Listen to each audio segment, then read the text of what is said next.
Hans Christian Andersen, Ružno pače. Bilo je mirisno ljeto, a među trskom kraj jezerca na farmi patka je sjedila na jajima. I jedva čekam trenutak kada će se malci izleći iz jaja i jedva čekam vidjeti svojih 6 pačića. Vrlo skoro jaja su počela krckati i 5 žutih glavica izvirilo iz ljuski. Majka patka bila je presretna, ali samo malo, jedno pače nedostaje. Najveće jaje još se nije izleglo. Majka patka shvatila je da mora pričekati još sa slavljem i strpljivo je sjela natrag na zakašnjelo jaje. A kada se veliko jaje napokon izvalilo, iz njega je izašlo ružno sivo pače. Ali majka patka voljela ga je baš kao i sve ostale. Kakav god da jesi, lijep ili ružan, meni si najljepši. A sada hajdemo svi na kupanje, zabava može početi. Za majkom, jedan za drugim, pačići su uskočili u vodu i počeli su se veselo prčkati.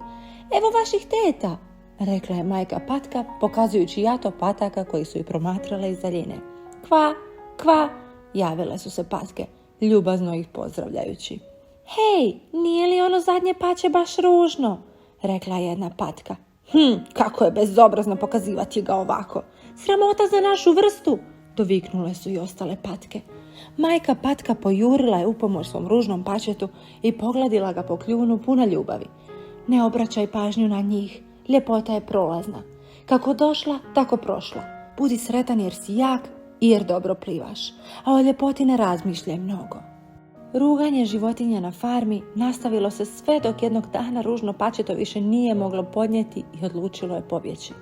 Nakon mnogo lutanja našlo je jezerce s divljim patkama koje su ga objeručke prihvatile. Što je to? Pitalo ih je pače, čuvši uznemirujuće zvuke koji su odjekivali nebom. Lovci pucaju, odgovorile su. O ne, morao bi što prije pobjeći s tog opasnog mjesta.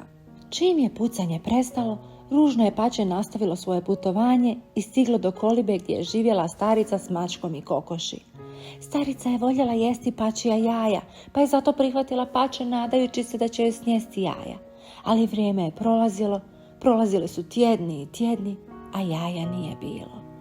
Mačka i kokoš mučile su ga govoreći. Ako ne znaš da sneseš jaja i nisi lijep, zašto bismo te zadržali? Zašto bismo se sažalili nad tobom?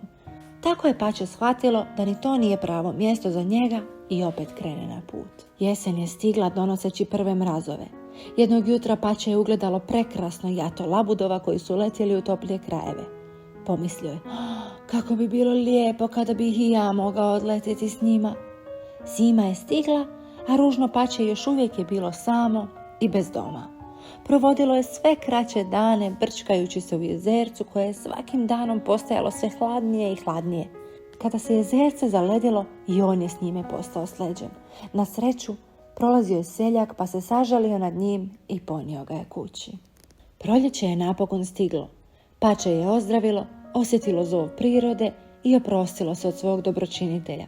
Krila su mu narasla i postala snažna. Pače je dugo letjelo pa se zaustavilo kraj nekog jezerca da se odmori. Tu su plivala 3 elegantna labuda. Ružno se pače sagne da popije vode i odjednom ugleda svoj odraz u vodi.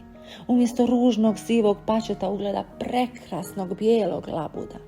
U međuvremenu 3 su mu labuda prišla. Srdačno su mu se predstavili i pozvali ga da im se pridruži. Tada, stojeći na obali, neka djeca počnu upirati u njega prstom i hvaliti njegovu ljepotu i eleganciju. Bivše ružno pače, a sada labud, bio je presretan i od tog trenutka više nikada nije bio sam. Hej, ja nisam pače, ja sam labud. Moja je ružnoća nestala, više nikada neću biti sam i letjeti ću sa svojim prijateljima. Čiča miča, gotova je priča.